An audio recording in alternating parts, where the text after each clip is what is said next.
Bismillahirrahmanirrahim. Assalamu alaikum, dear participants. Welcome to this session of moral lessons from the Quran. We are going to study another passage from the Quran today and inshallah draw inspiration from this passage. And as this month of Ramadan comes to an end, renew our pledge and commitment to study the Quran and not only study it, but receive reminders from it and continuously be in touch with the book of God the way we have been in touch with this book almost every day. This should be a regular feature of our lives, and inshallah, hopefully, this will be incorporated in our lives. So the verses that we are going to read today, they are actually verses 151 and 152 of Surah Al Anam. So let me just read out the text and translation. Bismillahirrahmanirrahim. قُلْ تَعَالَوْا أَتْلُ مَا حَرَّمَ رَبُّكُمْ عَلَيْكُمْ أَلَّا تُشْرِكُوا بِهِ شَيْئًا وَبِالْوَالِدَيْنِ إِحْسَانًا وَلَا تَقْتُلُوا أَوْلَادَكُمْ مِنْ إِمْلَاقٍ نَحْنُ نَرْزُقُكُمْ وَإِيَّاهُمْ وَلَا تَقْرَبُوا الْفَوَاحِشَ مَا ظَهَرَ مِنْهَا وَمَا بَطَنَ وَلَا تَقْتُلُوا النَّفْسَ الَّتِي حَرَّمَ اللَّهُ إِلَّا بِالْحَقِّ ذَلِكُمْ وَصَّاكُمْ بِهِ لَعَلَّكُمْ تَعْقِلُونَ ولا تقربوا مال اليتيم إلا بالتي هي أحسن حتى يبلغ أشده وأوفوا الكيل والميزان بالقسط لا نكلف نفسا إلا وسعها وإذا قلتم فاعدلوا ولو كان ذا قربى وبعهد الله أوفوا ذلكم وصاكم به لعلكم تذكرون وأن هذا صراطي مستقيما فاتبعوه ولا تتبعوا السبل فتفرق بكم عن سبيله ذلكم وصاكم به لعلكم تتقون. Tell them, come, I shall tell you what your Lord has forbidden to you. Do not associate anything with him. Treat your parents with kindness. Never be unkind to them, and kill not your children for fear of poverty. We provide you also and shall provide them too. And do not even go near vulgarities, whether they are open or hidden. And do not kill without justification any soul forbidden by God. These are the things God directs you to, so that you use your intellect. And that do not go near the wealth of an orphan, except in the way that is better for him, until he reaches maturity. And weigh with honesty and full measure. We do not burden a soul with more than it can bear. And when you speak, speak the truth, even if the matter is about your relatives, and fulfill God's promise. These are the things God directs you to, so that you receive a reminder. And God has stated, only this is my straight path, so follow it alone, and do not tread on other paths, lest they lead you away from the path of your Lord. These are the things to which he has directed you, so that you may remain secure from his punishment. Again, you can see it's such a moving and a beautiful passage which consists of things that we should abstain from, and at the same time things that we should adopt. And this is a very common and a normal feature of the Quran, as you must have now become very used to, that the Quran proscribes and at times urges people at the same time to abstain from certain things, and it urges them to adopt certain things. And we have been discussing this all along this mini series, that as far as morality is concerned, so you see, it is not that the Quran is informing us about ethics and morals for the first time. We already have these morals and ethics and this good conduct ingrained in us. This is something that we have brought from the Almighty. I mean, this is born with us, and that is why we call it as innate guidance.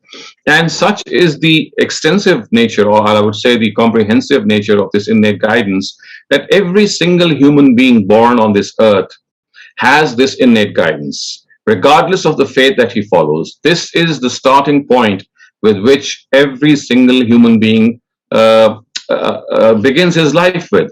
And so therefore, precisely for this reason, these are called the universal truths, or universally acknowledged truths, because not a single person can dispute them.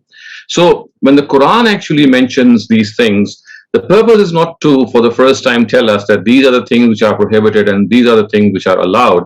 But as we have been discussing this all along, the Quran's purpose is to remind us about these things which are already known to us.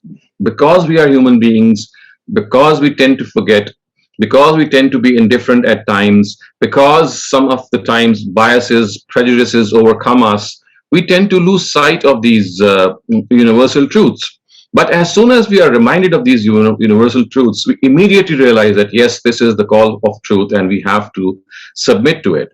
So remember always that whenever we discuss the moral message of the Quran or verses which are related to morality and ethics, it's basically the Quran's style of reminding us of this innate guidance, this guidance that we have brought with us, so that at all times we remain in sight of it. And the other thing which it keeps suggesting us is to have a strong God connection, because if we have that strong God connection, then these innate abilities and faculties that we have with us, that we've brought with us, they will always remain sharp. We will be sensitive to these universal truths, and at the same time very, very concerned that we might not or we should not violate them. So a strong God connection coupled with the Quran, in which these reminders are continuously given to us, is the way out for every believer, because none of us can claim that we have once and for all conquered sin or evil, because humanly this is impossible, and humanly we are always needed. We always need these reminders. We always need cautioning and prodding, not only from the Quran but also from our society and people around us who are concerned about our spiritual well-being. So the first thing which is stated here, of course, is something that we all are very familiar with. Allah tushriku bihi shay'a, that you should not associate anyone with God, because this is a blatant sin. No one absolutely can have this authority to tell us that God has partners except God himself.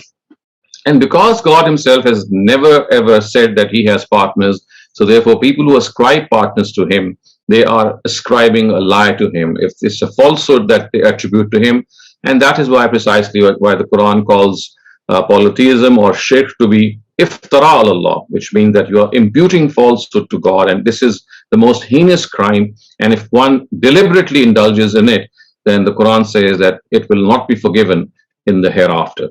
And then it says wabil walidaini ihsana, and as you must have seen this pattern also emerge in the Quran, that immediately after the rights of God, in most cases, on most occasions, you'll find parents being mentioned, because after the Almighty, one of our greatest benefactors after the Almighty, they are our parents indeed, and there is no disputing this fact. So as you can see, the verse says wabil walidaini ihsana, which means you treat them kindly, treat them compassionately, don't be rude to them. Even if you have to differ with them, you can easily do it with a lot of politeness. It is not that you are required to comply with what they say all the time, because of course, when it's your own life that you have to decide, or you have to take certain decisions, it is not that your parents have been given this authority to impose the decisions on you. But at the same time, if they have an opinion about a certain decision that you have taken, and they present that opinion, then instead of rudely rejecting it or being impudent to them, the Quran wants us to talk to them in a very polite way. And if we have to express a difference of opinion, then it should be in a polite way. So we can be polite without being stern. This is a tact that we have to learn. And believe me, this takes a lot of time, a lot of patience, and a lot of preparation, I would say, in which you prepare yourself in advance that you will not talk back to your parents, even if you think that they are doing something which is absolutely wrong, or they have no right to do it. At times, parents do take this liberty. But it is the children, and grown-up children especially, who have to realize that this is where they have to stop. They don't need to follow every directive that they give us, but at the same time, they must not talk back to them in the way that is absolutely, based on arrogance or impudence. So that would be absolutely something that we have to do away with. So, wabil walidaini ihsana. And then, as you can see, the Quran, when it progresses forward, the words it uses, وَلَا تَقْتُلُوا أَوْلَادَكُمْ مِنْ إِمْلَاقٍ نَحْنُ نَرْزُقُكُمْ وَإِيَّاهُمْ. So you know that the Quran was revealed in a society in a particular era in which infanticide, which means killing children for fear of poverty, was a very common practice. Especially the female child would be put to death. It would be buried alive. We know from other instances in the Quran, and also if we know Arab history, this was a very common phenomena.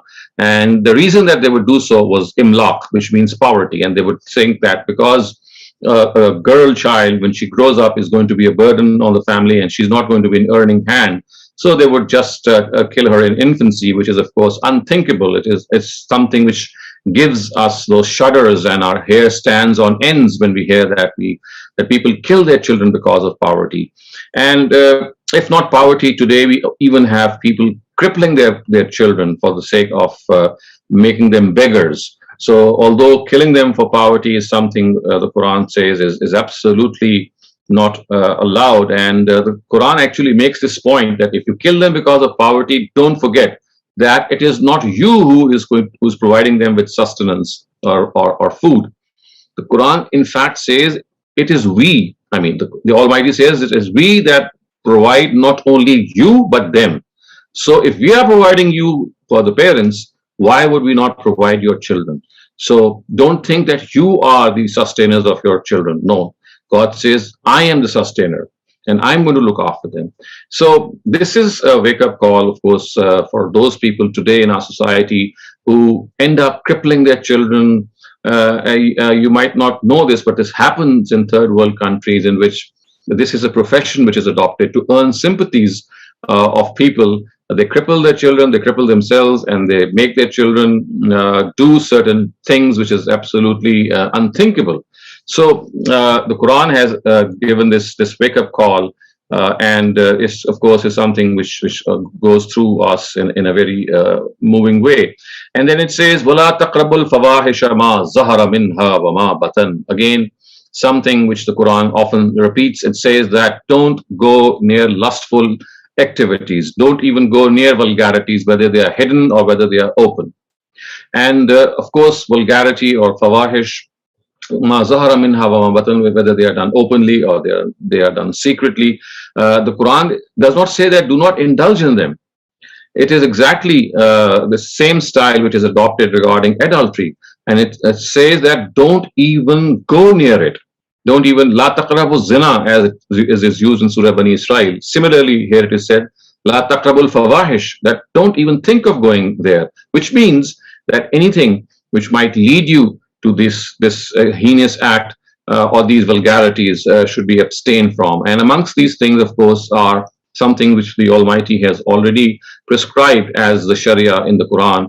The foremost of these being guarding our gazes from taking undue liberty, and also wearing decent dress so that you are not able to display your contours or your private parts in a way that might be absolutely unbecoming.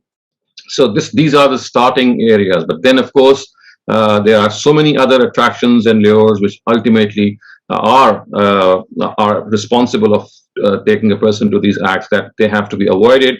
And again, you see, all these sins that we need to avoid, they can only be avoided if we have the strong connection with God. Because what stops us from these sins? It is that thinking, it is that sense of accountability that God is watching us. And look, in this month of Ramadan, that even when no one is watching us, no one of us even dares to think of even eating or drinking, even if no one is looking at us. Why? Because this appreciation that God is watching us is so pronounced in the month of Ramadan. So exactly here, the Quran tells us that la taqrabul fawahisha ma zahara minha wa ma batan. Don't think that God is not watching you. He is watching you everywhere. So keep yourself far away from these things, because you never know how you might end up with. And this is a one-off happening which might make you so embarrassed, or might do something so wrong in your life that you keep regretting it for the rest of your life. So a very, very apt the advice which the Quran has given here. And then it says, وَلَا تَقْتُلُوا النَّفْسَ الَّتِي حَرَّمَ اللَّهُ إِلَّا بِالْحَقِّ ذَلِكُمْ وَصَّاكُمْ بِهِ لَعَلَّكُمْ تَعْقِلُونَ. That do not kill any person who God has regarded as sacred, unless there is a justification for this. Zalikum wasakum bihi, which means that these are the things that God has directed you to, so that you use your intellect. Zalikum wasakum bihi la'allakum ta'qilun, so that you use your intellect. So wala taqtulu nafs allati harramallah, of course, prescribes and gives us this great sanctity of human life. You just cannot think of taking human life, because human life has been created by God and it can only be taken with God's permission. And we know from the Quran that the only two instances in which a human life can be taken or capital punishment can be administered is if the person is guilty himself of killing someone, or is guilty of spreading disorder or anarchy in the land, which is called by the Quran as fasad fil ard. And that too, in all these cases, no one himself or herself has the authority to take such a step. It is always the state which is going to do so, and of course on the basis of these two crimes only. So if God has given sanctity to human life, and this sanctity has to be maintained at all costs. You see, there is this savagery and this beastliness found in human beings, and in some of them this is found to a pronounced extent in tribal areas, particularly, or war-torn areas. Human life becomes so cheap that taking a human life or not regarding it to be of value becomes a very normal thing. And because the Arabs were a warring nation, and it was in this background that the Prophet and his companions and the rest of the people have been told that don't think that this life is something that you can take for very trivial reasons, just to satisfy perhaps your own ego, or to pacify your own anger. No, this cannot be done, because this is something which the Almighty has kept sacred. So again, something which is very pertinent in the society, to the society that we are living in. The Quran then goes on to say that وَلَا تَقْرَبُوا مَالَ الْيَتِيمِ إِلَّا بِالَّتِي هِيَ أَحْسَنُ حَتَّى يَبْلُغَ أَشُدَّهُ وَأَوْفُوا الْكَيْلَ وَالْمِيزَانَ بِالْقِسْطِ, that do not even go near the wealth of orphans except in a goodly manner until the orphan reaches maturity. Again, you would see that the issue of orphans is brought up a lot in the Quran, because of course they are one of the weakest sections of a society, and particularly in the war-torn society of Arabs, because a lot of men would be martyred or they would be killed. So you'll find the young boys or girls, orphans of all ages, in vast numbers in that society. This was particularly true. Of course, this doesn't mean that it's not true today, but in those times, orphans were someone who were, they were entities who were found everywhere, and they were guardians of these orphans, and they are actually told and directed that they should not use this wealth. In fact, the word again uses la taqrabu, don't even go near the wealth of these orphans except in a goodly way, which means that, of course, if there is a way in which you have to spend for the orphans, and at times you have to use that wealth for yourself to maintain the orphans, then of course it is fine. But as soon as they reach maturity, as soon as they are mentally aware, then you have to hand this wealth back to them, because you are only guardians which were required to do so when they were young. وَأَوْفُوا الْكَيْلَ وَالْمِيزَانَ بِالْقِسْطِ وَلَا نُكَلِّفُ نَفْسًا إِلَّا وُسْعَهَا, which of course again is something which the Quran says that weigh with honesty and with full measure. Again, we know that the Arabs were traders, and this was something which has continued ever since. Trading and measuring and weighing with honesty, of course, is something which is always involved when you are selling merchandise.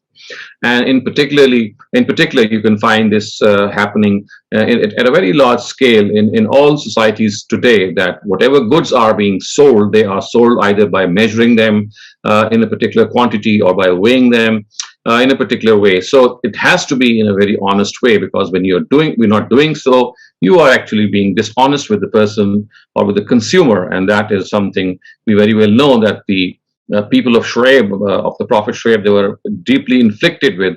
And when they coupled this evil habit with polytheism, and warned them a number of times, and they did not pay heed to his warnings, and they were destroyed from the face of the earth. So very important is this element as well. Quran says, "La nukallifu nafsan illa wus'aha," that not burden a soul beyond its capability. Of course, this is a normal instance in which the Sharia is given such that people are able to follow it. However, as we have discussed before, that in punishments, no, this verse does not apply, because for punishments, yes, the Almighty at times burdens the soul beyond his responsibility, because of course it's a punishment. وَإِذَا قُلْتُمْ فَعْدِلُوا, when you say, you speak the truth, وَلَوْ كَانَ ذَا قُرْبَى, even if it is your relative that you have to speak against. So at other instances it is said that you have to be just even if that justice is against your own interest. But here it is said, إِذَا قُلْتُمْ فَعْدِلُوا وَلَوْ كَانَ ذَا قُرْبَى. When you speak something, when you converse something, please be truthful, even if it is against your dearest of people, because this is something which is absolutely, held dear to God, that you don't lie, don't impute falsehood to others, and you don't speak anything which is against the truth. وَبِعَهْدِ اللَّهِ أَوْفُوا, that you obey your covenant with God, of course, referring to the Sharia, which itself is the covenant. This is something which is between us and the Almighty. ذَلِكُمْ وَصَّاكُمْ بِهِ لَعَلَّكُمْ تَذَكَّرُونَ. So this is the thing these are the things which have been given as advice to you, so that you pay heed. And وَأَنَّ هَذَا صِرَاطِي مُسْتَقِيمًا فَاتَّبِعُوهُ, and that this is the way, only this is my straight path. So again, referring to the previous directives, the Quran says that this alone is my straight path. It leads to me, which means in other way that you follow these things, you will be able to come close to me. وَلَا تَتَّبِعُوا السُّبُلَ. In other words, it means that do not tread other paths which lead you astray, which are deviant paths. They will just lead you away from the path of your Lord. Again, ذَلِكُمْ وَصَّاكُمْ بِهِ لَعَلَّكُمْ تَتَّقُونَ. He has directed you so that you may remain secure from his punishment. So once again, you see how this passage beautifully sums up the moral message of the Quran, and how effectively it gives those calls time and again. You can see this verse repeated thrice, ذَلِكُمْ وَصَّاكُمْ بِهِ, ذَلِكُمْ وَصَّاكُمْ بِهِ, which gives you this strong message that this is what the Almighty wants us to do. This is what he wants us to adhere to. So with this prayer that the Almighty blesses us with this urge to follow these moral directives, I am now available for your questions. Thank you, Dr. Shehzad, for raising some pertinent issues. The first question I have Fatma. Fatma, please go ahead. Assalamu alaikum. I have a question related to adultery and nikah. For example, like I'm just giving you a hypothetical situation that, for example, a girl is going for an arranged marriage, and in an arranged marriage, you don't know the past of the other person. And the girl is chaste, but God forbid the man is an adulterer, and he's also negligent in terms of following religion, and he doesn't seek God's forgiveness for his sins before the nikah. So technically speaking, it's like a marriage between an afifa and a zani, although the girl doesn't know that the man is an adulterer. So such a nikah, would this kind of a nikah be valid? Yes, absolutely, it will be valid, because the adulterer which is proscribed by the Quran is one who has been punished through the court, who has been caught and punished through the court and declared as a offender. Otherwise, people who indulge in adultery and they are not reported, of course, this is something which is, although, something which should never be done. But then this is not the rule which the Quran is prescribing when it says that chaste people should marry chaste women, or chaste women should marry chaste men. The chastity here refers to the fact that they are people who are not convicted as criminals in this particular crime, as long as they are not convicted. But of course, if it comes to one's knowledge before marriage, no one would go forth with this marriage. But in this hypothetical situation, in which a girl, or for that matter, the man knows later that his opposite or her opposite is indulging in such activities, they always have the option to break up or to ask each other to mend ways. But as far as the marriage is concerned, it is absolutely valid, because, as I said, the invalidity of the marriage is related to convicted adulterers, not to adulterers who are blamed of adultery, or they are thought of being adulterers, or who have a bad reputation of being adulterers. Because you see, if you even get to know that there's a person who is who has such a reputation, no one would marry that person. So that is something of a virtual impossibility. It becomes a possibility only then when a person has become a convict, because when a person becomes a convict, he is declared as a convict in the society, and everyone knows that he has been punished. So it is about such people that the Quran says that you cannot marry them. Okay, so even if they don't seek forgiveness, still the nikah would be valid. Nikah would be absolutely valid. The other thing, I mean, what they need to do is to now make a serious effort in either thinking that they are doing something which is very wrong and which will hold them accountable before the Almighty. I mean, one of them who is indulging in that, and he or she should stop doing so. Or, of course, if this doesn't happen, then either of them has the option of ending the marriage. But as I said, nikah will be valid. Nikah is related to a convicted adulterer or an adulteress. If such is the case, then that will not be valid. Thank you, Dr. Shehzad and Fatma. Thank you for your question. Shehzad, about the discussion that you had about parents not to be killing their children because of poverty, I have an extended question with a premise from Dania. What about those families that are quite poor and find it harder to take care of their children that they already have, but then they tend to give birth to dozens and dozens of children and unquote that Allah would take care of them? Are there any guidelines available for such mindset? And she continues that I have to fight a lot with this mindset with the community where I'm serving. They don't have anything to eat sometimes, but on the other hand, they use their wives just for pursuing this reproduction process. And then the rest of the children suffer as mother is unable to take care of them owing to her health issues. Recently, a mother died while giving birth to a child for being so weak and she couldn't survive.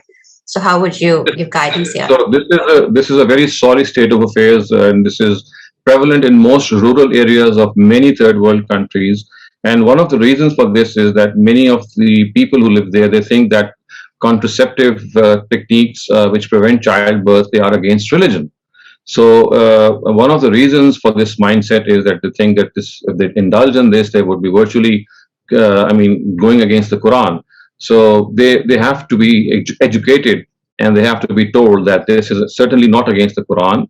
Planned parenthood is something which everyone has the option, and therefore you could like the number of children to be according to your own family, according to your own involvements. People are so involved in a lot of activities that they have to realize that it's not just producing children, you have to groom them, and grooming would mean that you have to give them time, and this is not easy if you're a very busy person. So you see, this planned parenthood is something which is absolutely advocated by the Quran. We have to use our common sense. And rural areas in which this is not prevalent, unfortunately, this is a sort of a ailment, I would say, which has afflicted these areas. And one of the reasons is that there are a lot of religious clergy in these areas. They give them this opinion that contraception is against religion, and if you take these measures, it would be virtually like killing a child before it is born. So this mindset has to be addressed, and when you address mindsets, things don't get immediately reformed. It takes a lot of effort, it takes a lot of patience. But always remember, Dania, since you've asked this question, that we have to try our best. Whether the solution actually we are able to solve the problem or not, it depends on so many contingent factors that we should leave this. Regardless of the outcome, whatever we think is right in our own limited circle of influence, we should try to do whatever we think is right and propagate that right thing. And don't get frustrated if things don't change, because you see, bringing about a change is not our responsibility. To try to change, to try to make people change their line of thinking, if you think that they are not correct, that of course is our responsibility. That and the Almighty might even ask us or hold us accountable that did you do enough? So I think it's more of a question of asking ourselves, are we doing enough or not?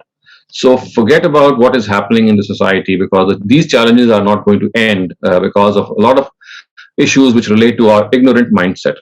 But the thing is, with wisdom, with sagacity, by not annoying people, at the same time educating them, taking a step back, then taking 2 steps further back maybe, and then recouping, and then once again going to people. So it's like a concern that you have. You see, like a mother, when she sees that her child has fallen to evil or into bad company, she never backs away from her child. What she does is she thinks of different lines in which she could come and talk to her child, or bring that sanity prevail in that child.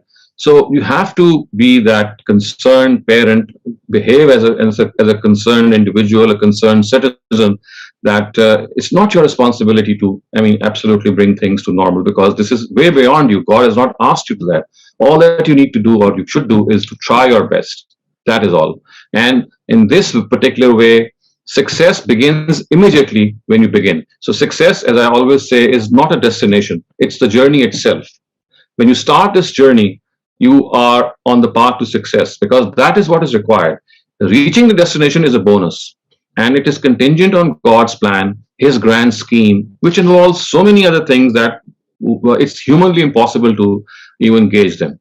So I would say that be patient, continue with your work, even if it is not rewarding you, even if you are hearing a lot of criticism. Just patiently go on doing your work and be as wise as possible and as patient as possible.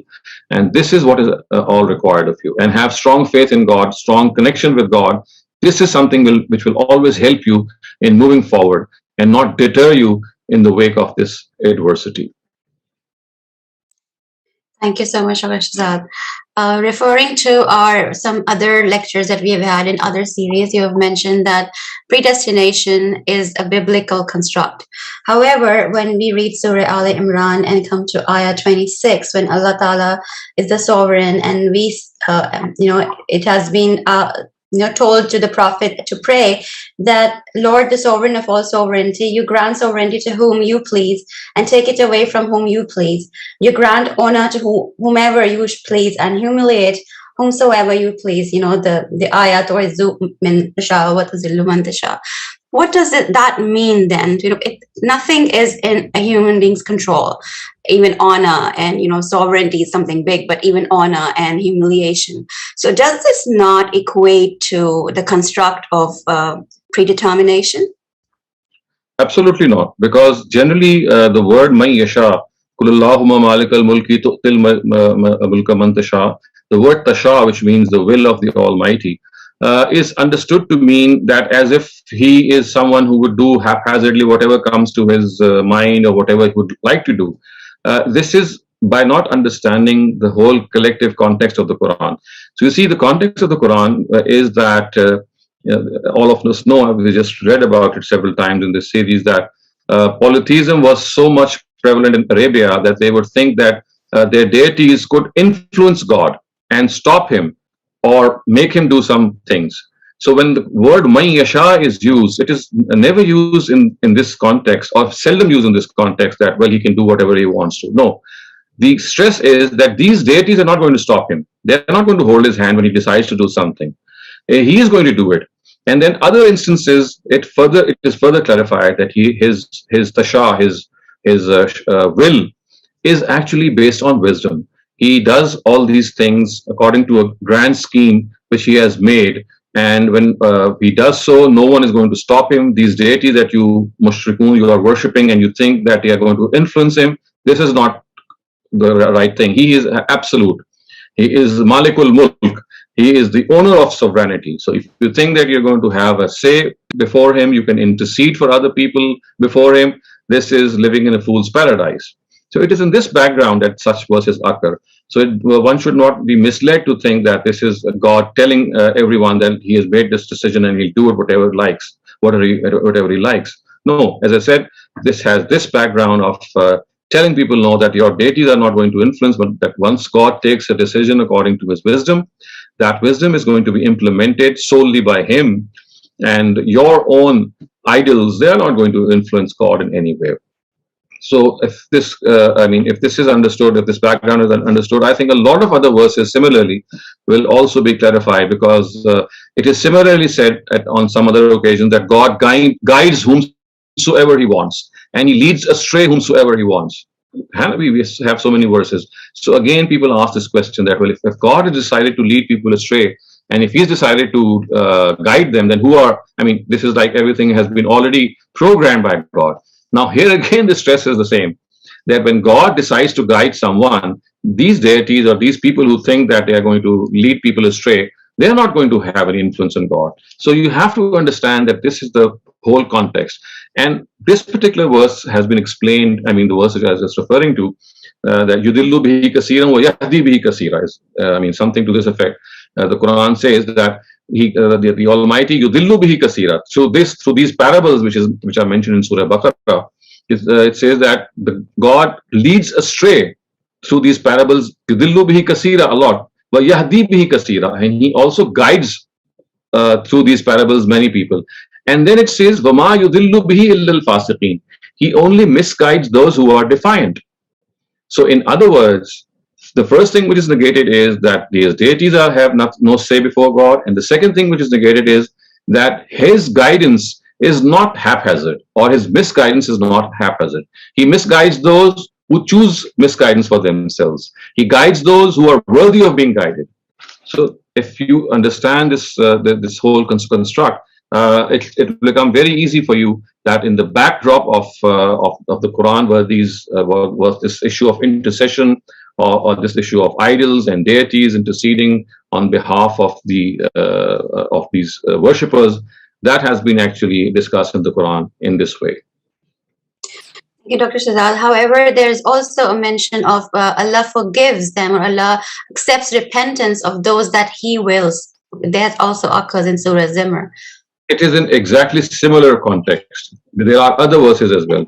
When it says that He forgives in such a way, again, the import here, or the purport here, is basically that He forgives those people who are worthy of forgiveness, who have this potential that they are really sorry and they are ashamed or embarrassed and they would like to reform themselves. So do have a recourse to the Quran when you come across these verses, that you gather similar verses of the Quran. So one of the reasons of at times not understanding the Quran, or some of the complexities of the Quran, is that you don't look for parallel verses. So one of the ways of doing tafsir, if you remember that we were studying this when I was teaching this course on understanding the Quran, which all authorities, including the traditional school and the Farai school, they lay great stress on, is Al-Quran yufassiru ba'dahu ba'd. That one portion of the Quran explains the other portion, which means that if there is some brevity at one place, then the same thing is explained comprehensively at another place. So if you find something very concise and not making sense, look it up at some other place. And there are so many tools now which are available online as well as in the form of books, in which you can cross-reference verses and as a result get to the bottom of the matter. Thank you, Ustaz. That's a very valuable advice. Adil Qureshi, you may have your question now. Ji, Salam, Dr. Wa alaikum salam. So, forgive me for asking, but is this the right place or the time to ask question about the grammatical structure of the ayah, or are you the right person to ask this? Yes, sure. I mean, if you would like to. Right. So the ayah says, this ayah that we are studying says, and I'll probably switch to Urdu to make my question a bit more easily asked. So, وَأَنَّ هَذَا صِرَاطِي مُسْتَقِيمًا. And in Surah Fatiha, हम देखते हैं कि वहाँ पे ये कहा गया कि इहदिना सिरातल मुस्तकीमा. So यहाँ पे सिराती मुस्तकीमन और वहाँ पे अस्सिरात अल मुस्तकीमा. So जारी बात है कि उन दोनों के साथ अल लगा दिया गया.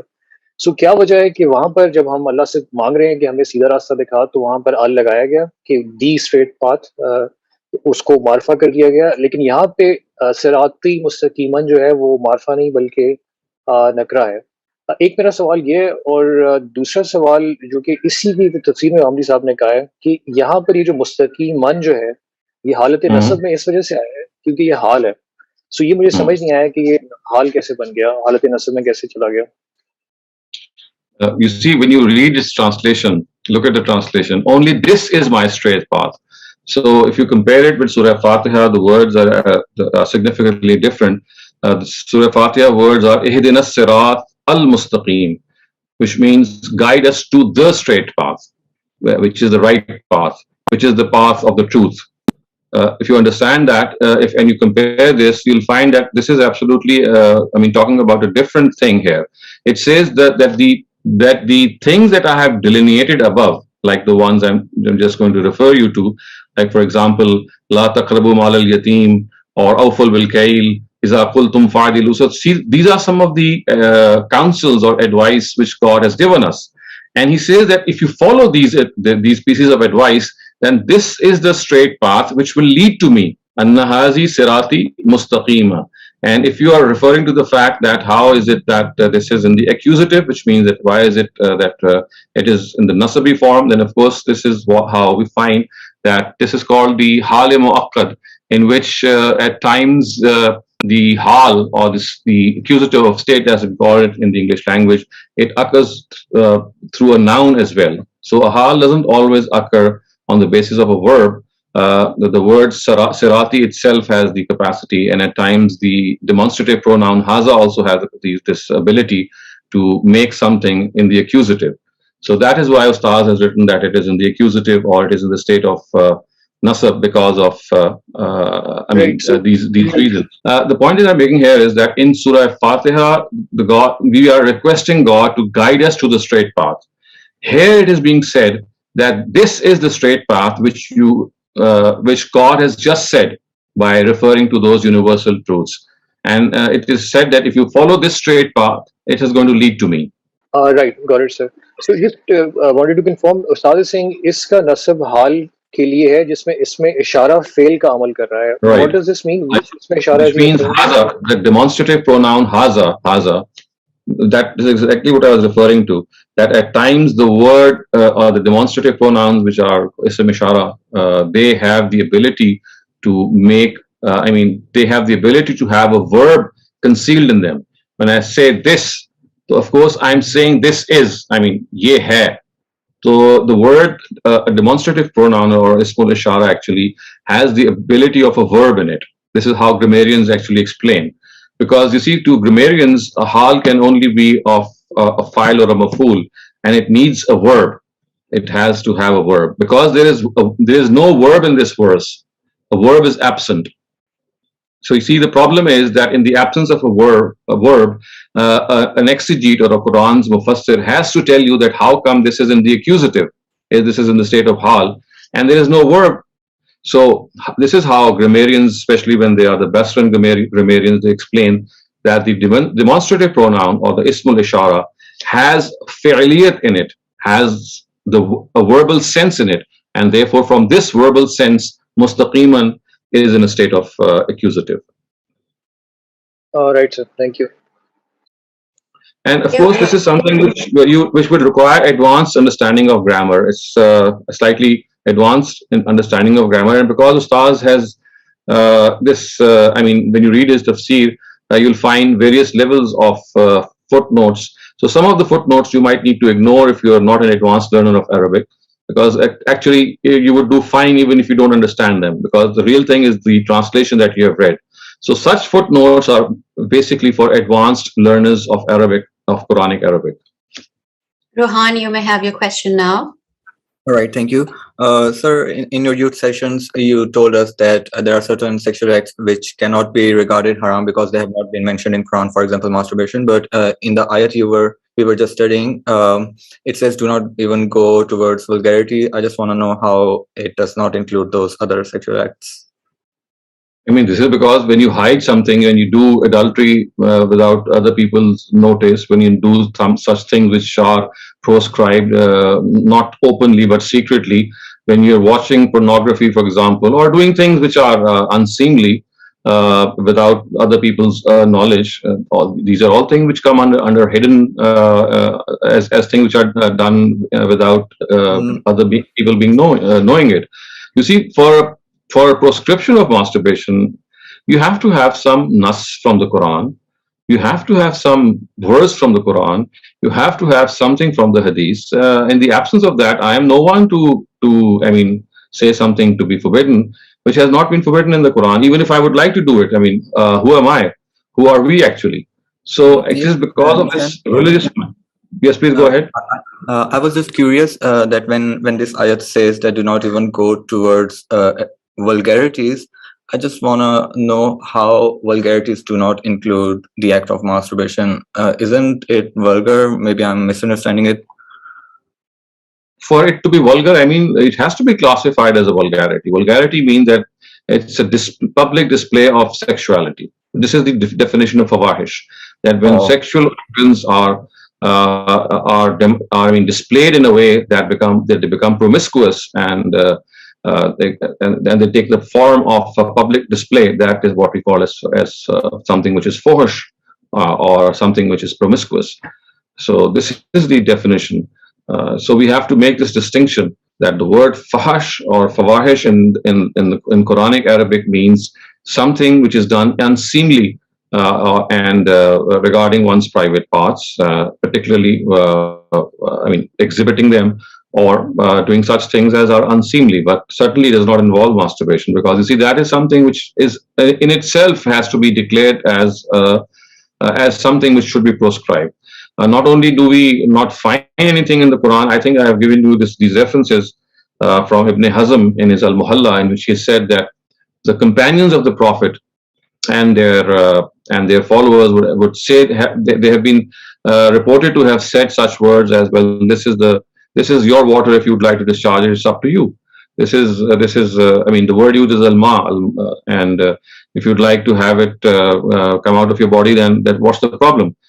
Yes, what we are actually referring to is that if masturbation is accompanied by other things which are not right, for example, pornography or doing such things which are sexually offensive, so that is something which is separately dealt with. But per se, the act of masturbation, in which at times you feel like something is gripping you, and you just want to get over with it and get yourself relieved with it, because so you see, it's like a biological function in which you just like feeling thirsty, and it's not necessary that you feel thirsty when you have done some exercise. So thirst at times comes naturally as well. So similarly, when you self-gratify yourself, it's not always that because of that background in which you have watched or listened to something which is of lewd nature.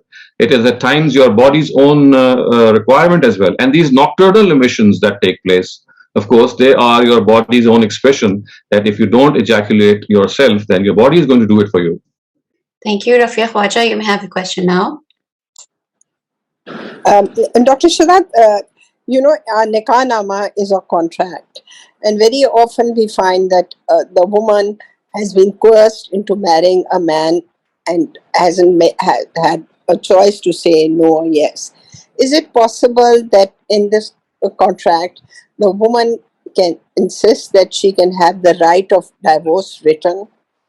And if that cannot be done, can she at least write that if she finds that she's not happy, and she asks her husband for a divorce, that it is within 3 months he will have to give the divorce?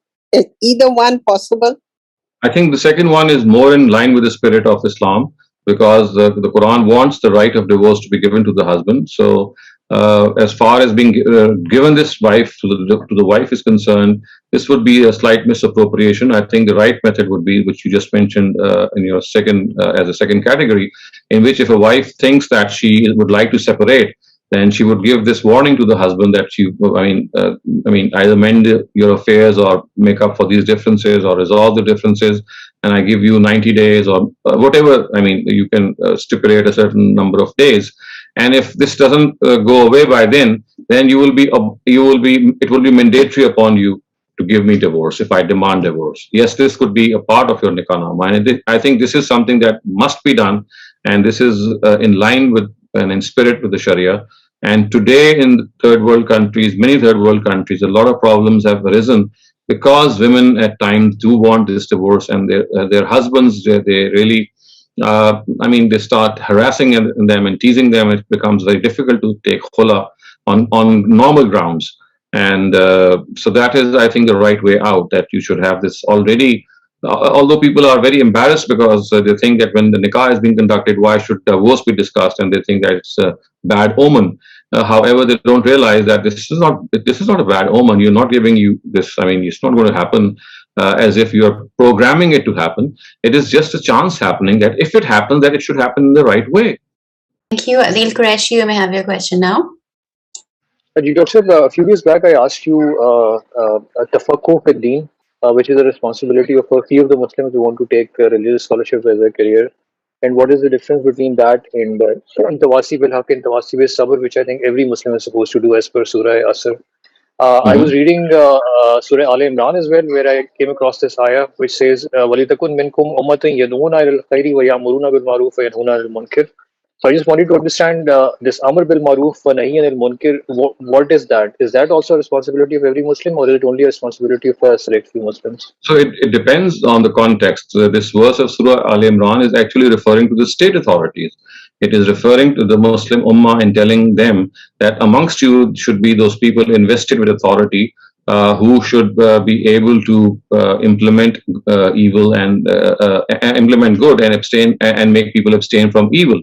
And for example, the police force that we have today, or the army that we have today, which if needed to be called to suppress any disorder or unlawful activities. So this is precisely what is meant here.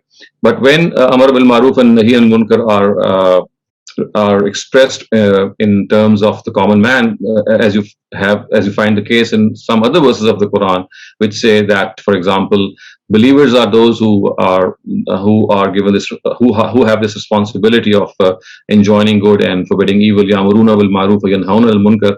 For them, then of course it would be that they do so in their own circle of authority, without any use of force. It's more of a advice and an urging or exhorting other people to do so. So you see, it depends on where this verse is being used.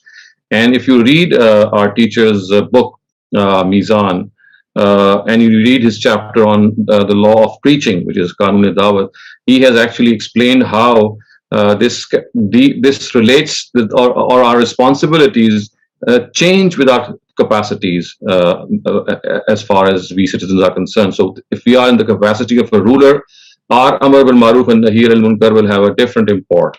If we are in the capacity of scholars, then our Amr bil Maruf and Nahi anil Munkar will have another significance, or a more nuanced thing would be added to it.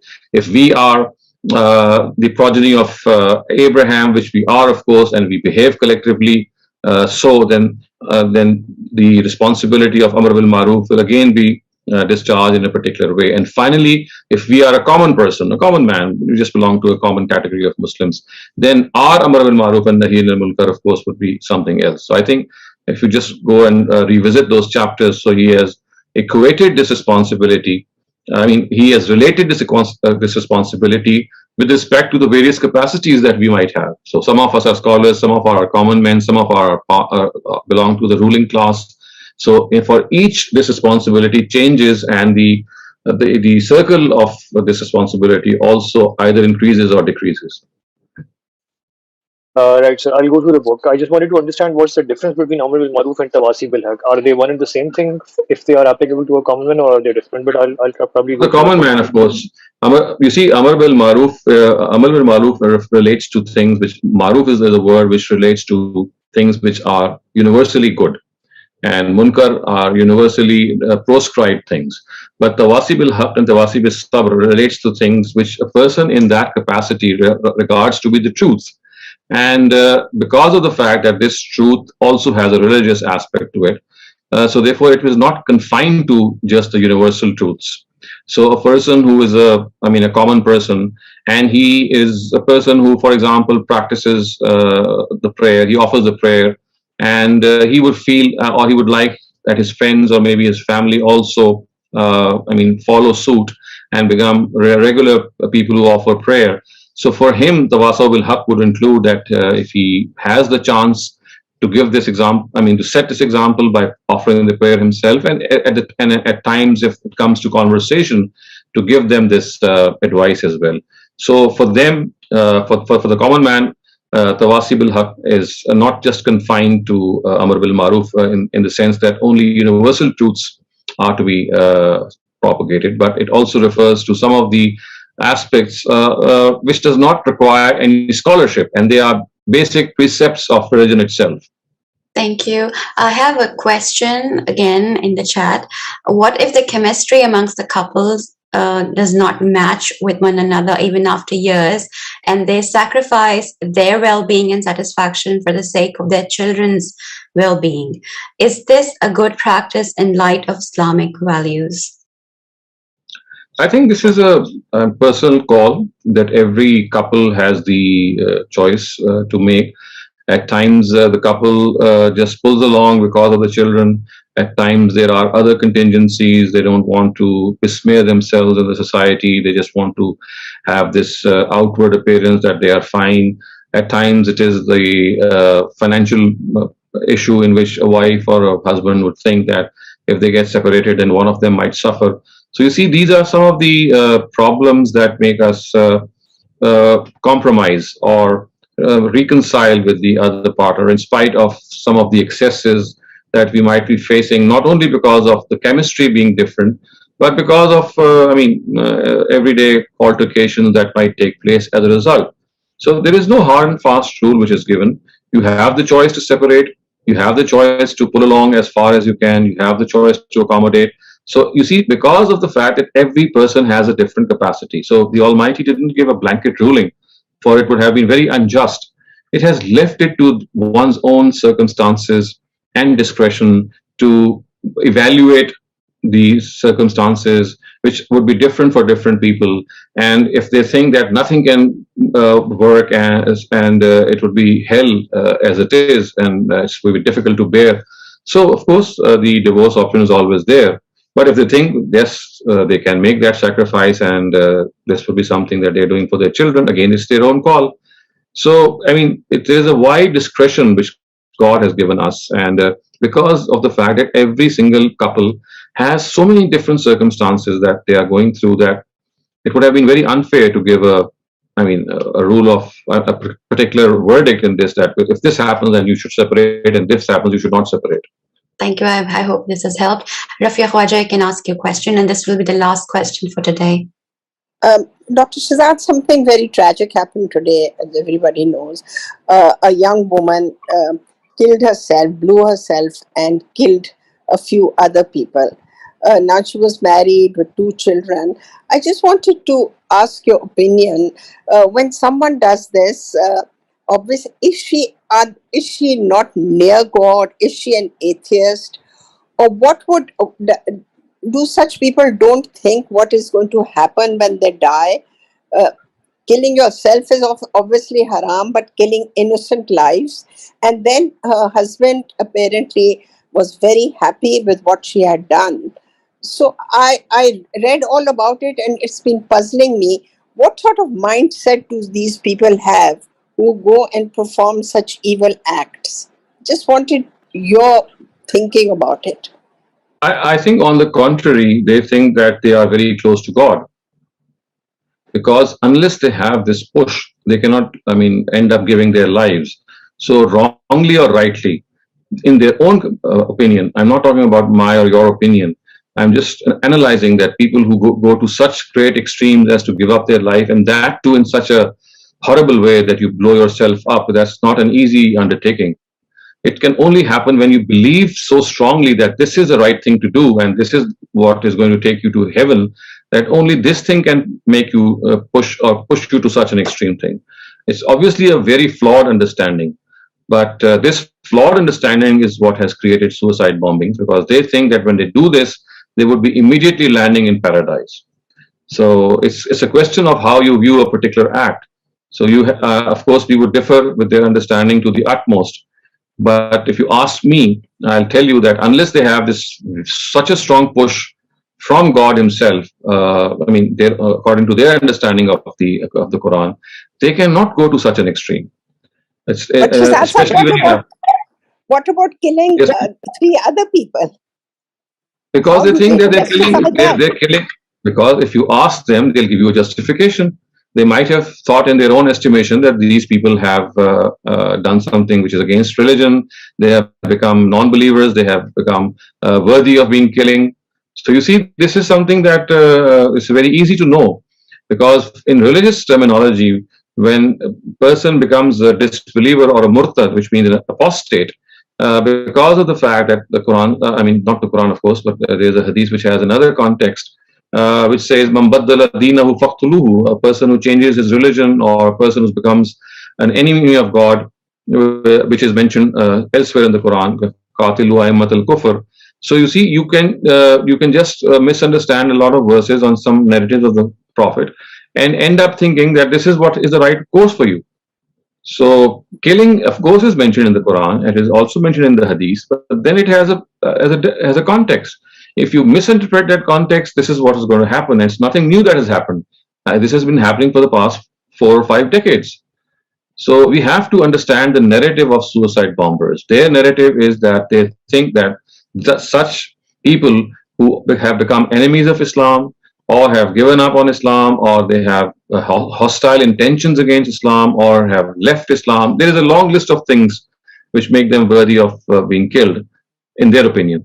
So whenever because they are non-Muslims, that's why they were Chinese, maybe. You see, I cannot say that for certain because I mean, we never got the chance to ask that lady. She must have had this justification because this is what the justification normally is. So which one of these checklists are going to be ticked?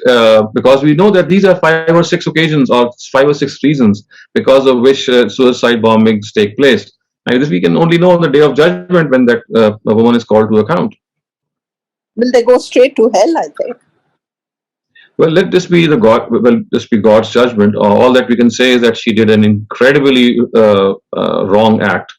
It's absolutely unjustified in taking the life of such people. But again, as I said, let's leave this judgment to God. Thank you. I just had to make a comment here. Perhaps this particular act of these days was not religiously motivated. It was politically motivated. So perhaps that's another discussion. That could be a twist as well. So if that was the case, then of course there could be other reasons for that. But personally, I think that politically motivated acts, and particularly involving women having young children, giving up their lives, is hardly. I'm not saying it's impossible, but I think it's a remote possibility. But because we have had no, we don't have the other side of the story before us, so it's all speculation and conjecture that we can end up with. Right. Thank you. Thank you, Dr. Shehzad. That's the end of the line of questions.